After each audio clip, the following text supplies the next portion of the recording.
Smyrna, North Dakota. We just got a new Monolift in from Arsenal Strength, and I just want to make a video today to go over some of the ins and outs of the Monolift, how to use one, how to operate one, and some of the safety features. For those of you that have maybe never seen a mono or even used a Monolift before.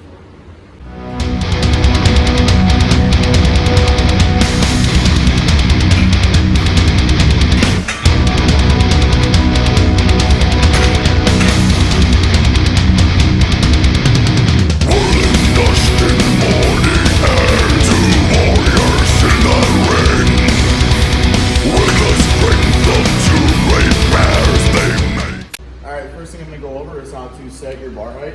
You can pretty much set your bar height on a Monolift exactly where you need it. As you can see, the pinholes right here are very close together and they stagger. So you can pretty much get the bar to exactly the right height that you need it. Alright, so the Monolift is actually built with a built-in jack.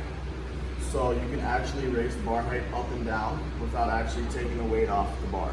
So if you're training with multiple people who are of different heights, you can actually set the bar height higher or lower for the next person without actually having to take the weight off the bar. As you can see, I got the bar loaded with about 505 pounds right now. So as I'm operating the jack, you'll see how easy it is for me to raise it or lower it with this amount of weight on the bar. So first we got our tool that hangs right here on the side.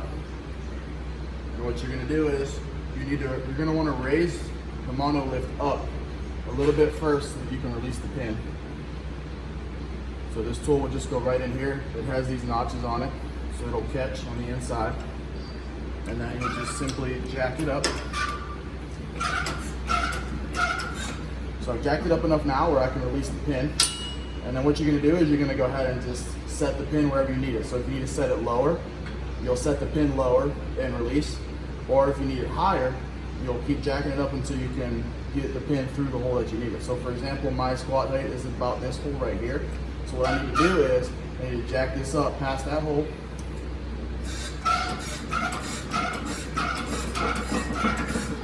Just enough past so I can get the pin through.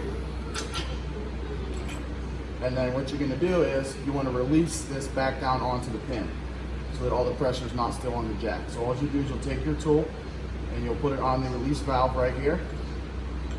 Do a simple turn to the left. And now it's all locked in place on the pin.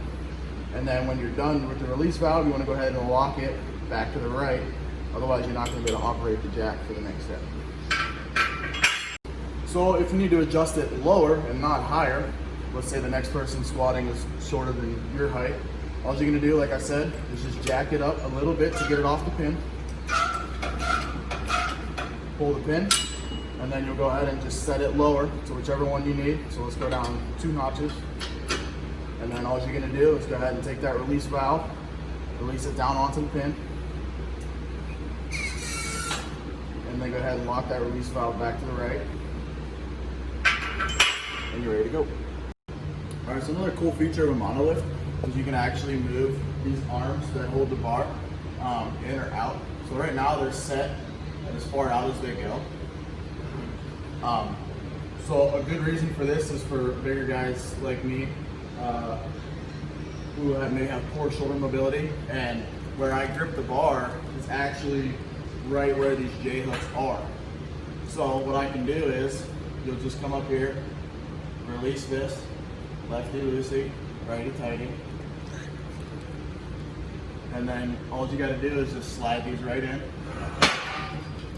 And then tighten it back up to lock it in place.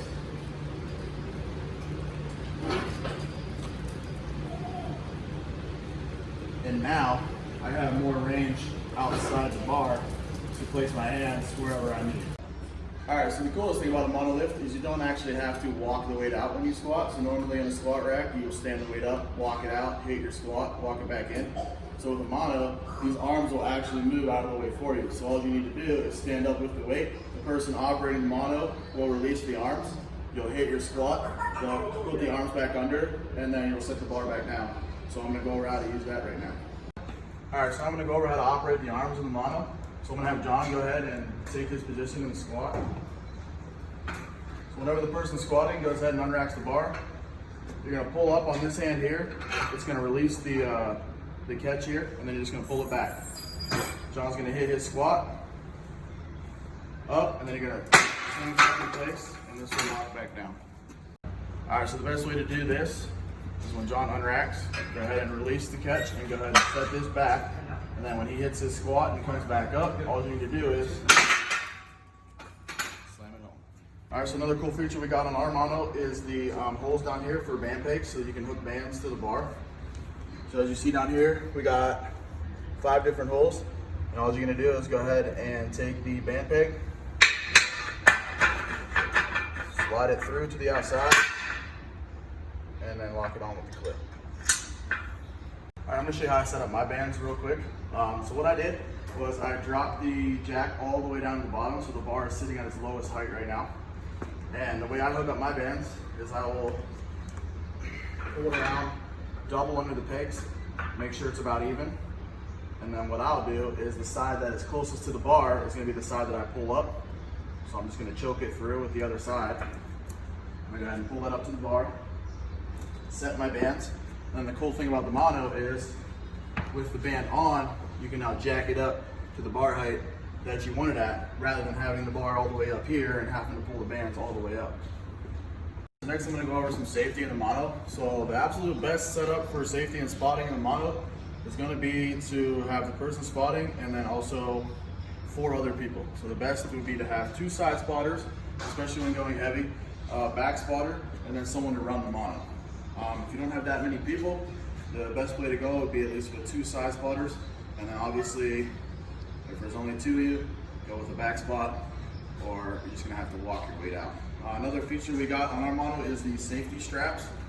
That way, if you are going heavy and your spotters can't help you and you miss, the bar can actually be dropped into the safety straps. That way nobody has to take the brunt of the weight, which is usually the back spotter. So in our mono, we're going to keep the chains at the bottom and the straps on top. So at no time should you pull it up and have the chains on top of the mono. Otherwise, we're going to start tearing up the top. So go ahead and just keep the straps up top and the chains down low. All right, so another thing to keep in mind for safety that you might not think about is when the arms are actually set in on the mono, you have a little more space out here. So what that's going to do is it's going to make it a little more heavy on the outside. So you want to be careful that when you're unloading your plates, if you have multiple plates on there, you're doing one side at a time. So if I were to take off this plate here, as you see, it makes the bar more weighted on that side, obviously, so it's very easy with the arms set in for this bar to actually just tip up. So if I were to have just one more plate on that side, this bar would probably actually tip. So just make sure you're unloading your plates one side at a time. Last thing I want to go over is when you're done squatting for the day, how we here at Blast Furnace would like to set our Monolift. And basically we're just going to put the jack all the way down. So go ahead and jack it up. You can throw the pin in the top one, and then just go ahead and release the jack until it gets all the way to the top. And then this is how we're going to store our mono. So when you're done squatting, set it back this way. All right, so that's about all I got for you. It's pretty much the ins and outs of a mono, a little bit of safety. So hopefully this video was helpful, and thanks for watching.